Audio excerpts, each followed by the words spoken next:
Ngayong holiday season, inaasahan na ng Department of Transportation ang dami ng mga pasahero.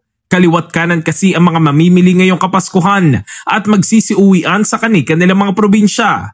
Isa sa pangunahing mode of transportation, lalo na sa Metro Manila, ang MRT at LRT. Kaya hiling ng maraming grupo sa DOTR, pahabain pa ang oras ng operasyon nito. Pero ayon sa DOTR, hindi maaaring permanenteng pahabain ang oras ng operasyon ng MRT at LRT. Bagamat nauunawaan ng ahensya na ito ay makakapagbigay ng mas malaking ginhawa sa mga commuter, maaari naman raw na maapektuhan ang oras para sa maintenance ng mga tren na mahalaga upang mapanatili ang kaligtasan ng operasyon. Ang maintenance ng MRT at LRT ay isinasagawa tuwing hindi oras ng operasyon na isang kritikal na panahon para masigurong ligtas, epektibo at tuloy-tuloy ang operasyon ng mga tren sa araw-araw.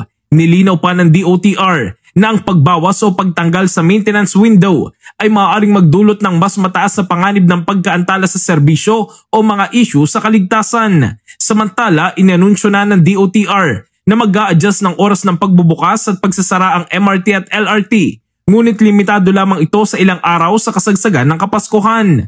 Babalik ito sa regular na schedule pagkatapos ng Pasko.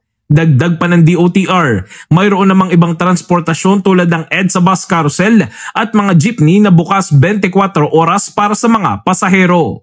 In the heart of changing lives, ito si Brigada Jigo Custodio ng 105.1 Brigada News of Manila, The Music News Authority.